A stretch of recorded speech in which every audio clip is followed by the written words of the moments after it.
Now your host, Steve Highsmith. As the charter school experience matures, there are new calls for boosting the ones succeeding and eliminating faster the ones that are performing poorly, sometimes worse than the traditional public school. Good morning, I'm Steve Highsmith. I talked this morning with two leaders of successful charter schools in our region about the charter school story today. With me now is Scott Gordon, Chief Executive Officer of Mastery Charter Schools, which operates several charter schools in the School District of Philadelphia and in Camden. Scott, good to see you. Thanks for being here. So you have about 21 schools in total between the two cities. What is the mission of Mastery? Is it the same at each school? It is. The mission of Mastery is to ensure that all students have the academic and personal skills they need to succeed in college, compete in the global economy, and pursue their dreams. Our job is to make sure that students have all options available to them when they graduate. If the mission is the same, are the tactics the same at each school? You know, while each school does vary and each community is different, what makes a great school is essentially the same. You need great teachers who are well-trained, well-supported, have time to plan. You need high expectations and a culture that believes that every child in that building can succeed. You need support systems for children who have all kinds of needs and sometimes quite demanding needs. And then finally, you need to engage parents as true partners. You need to make the school feel like a place that's home, not just for the students, but for the family as a whole. Do you feel that each of your schools is succeeding at the same rate? You know, all of our schools, we are very thankful, have made tremendous progress. Typically schools, when we, as I believe you know, Steve, many of our schools are turnarounds of formerly The Renaissance Turnaround Initiative School? Exactly. So in Renaissance schools, those were schools that were in the bottom 5% of all Philadelphia schools. So very far behind academically and struggling with violence or disruptive culture. So in the early years, those schools are successful because they create safety, they create places where students want to stay and learning begins. And each year, the academic progress improves as the school begins to grow and flourish. Well, take for example, whether it's in Camden or Philadelphia, say the Frederick Douglass School, a school that you're just going into. How is it different on day one or the first 3 or 4 weeks from the school in the very same building that operated there the year before? Right. Our first job is to create a culture of learning and a culture of achievement. So for traditionally in a Renaissance school, the previous year might have been very disruptive. It may have been violent where adults and kids were hurt. First thing we need to do is create an expectation. This is going to be a safe community and we're all in it together. That the job of all of us is to support each other so we can achieve our dreams ultimately. And we place a tremendous focus on setting ground rules for the school, enforcing those ground rules, and creating both a tension between joy, a lot of celebrations, a lot of community meetings, a lot of celebrating families, and very clear expectations that we're going to follow through with. So if there's misbehavior, it's addressed. Do you get any feedback that you're too strict? You know, we don't from our families or from our students for the most part. I would say our students initially will complain that this is a stricter environment, but not in a way that they don't want to be there. More that they just note that there's no funny business, so to speak, anymore. I think Mastery tries to strike a balance, and it's difficult, to create an environment that's strict but warm. Essentially like any good parent, that you want to have a lot of love, you want to have a lot of high expectations, you also want to be very clear guidelines. We don't always get it right, but we're always striving for that combination. And where do your students come from? Do you pick them? We don't. So in a Renaissance school, it was a neighborhood school before Mastery, and it's a neighborhood school after Mastery. And what a neighborhood school means is within a given geography, a given neighborhood, any child who lives in that neighborhood has a right to attend that school. So if you live in the neighborhood, you come to the local neighborhood school, and we continue to operate that way. Do you have more freedom than the traditional public school in removing from your school anyone that is a really bad behavior case? We don't. You know, a misnomer is that charter schools can expel kids or remove children who are difficult. The law is the same for all public schools, traditional district schools and public charter schools. Students can only be expelled for things that would be considered a crime. Someone gets hurt, something like that. There has to be due process.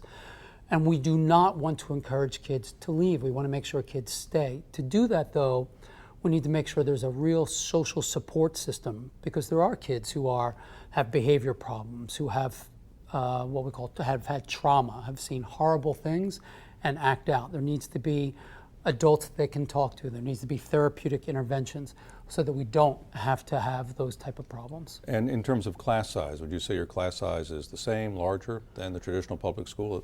Our class size is a little bit smaller than the school district, and the reason that is that we've been very fortunate that our schools have been popular, that parents are choosing them, and so the school is full, and we can have every classroom full at 27 per class. So there are no 35, no 30s? Exactly, so that we don't have to have some school classes of 33 and others of 17 or 12. Any exceptions to that? I would say across Mastery, there's rarely a class size that's larger than 30. And the teachers, are they the teachers that were there before? Do you hire them differently? Do they work longer hours? There are some teachers who were there before, so when, through the Renaissance program, teachers have an opportunity to apply with Mastery. Mastery is a separate organization, a separate nonprofit than the School District of Philadelphia. But some folks do choose to apply, and we love hiring those folks because they really have a perspective of before and after. But most of the teaching staff comes from other public schools, other district schools, new teachers, out of state, really from all over the United States, our teachers. I'm sorry, on curriculum, is it Common Core aligned, or how would you describe it?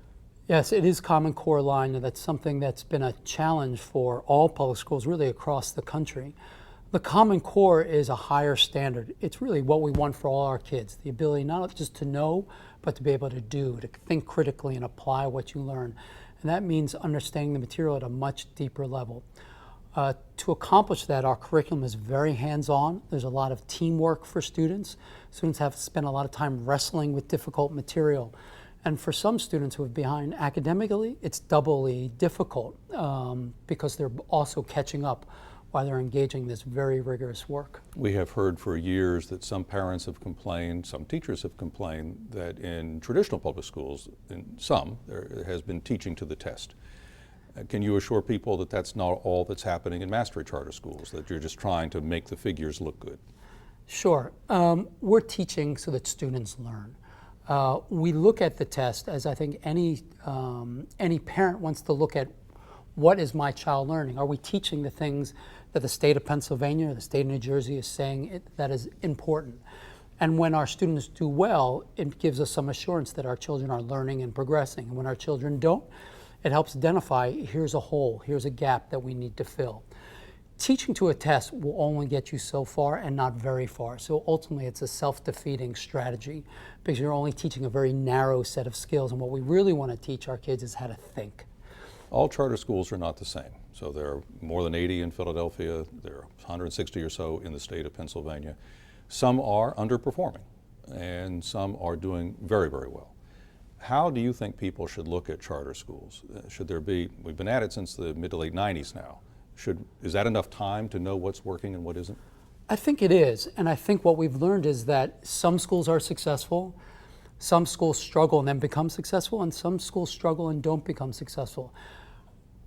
I think we can use that experience to call for the growth of schools that are successful, that are schools that are not, that are warned, have time to adjust, and if they don't succeed, then have their charter removed. I think the same standard needs to be applied to all public schools, traditional district schools and traditional charters. We're in a race. Every child who doesn't get a great education is a loss, and so we can't afford a long period of time to accept the lack of success.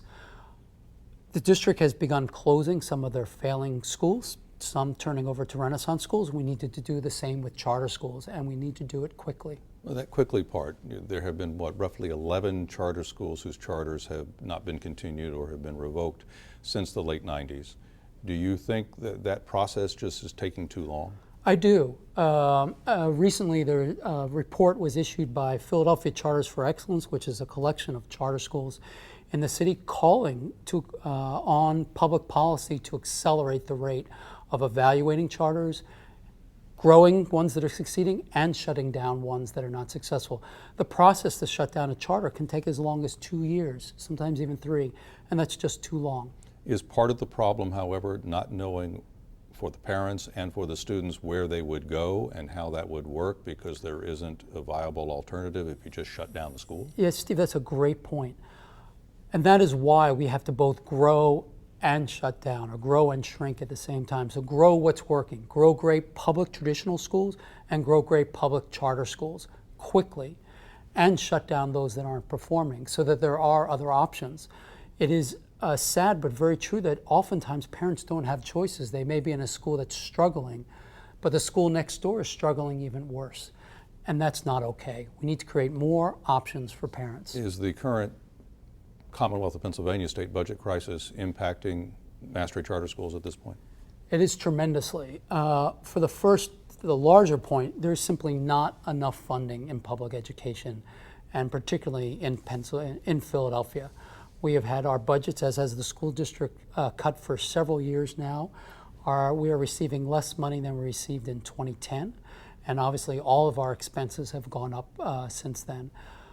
There's just not enough funding. So the first part of the crisis is that we don't have an equitable budget where schools get funding not just based upon the number of children we serve, poverty level, and so forth.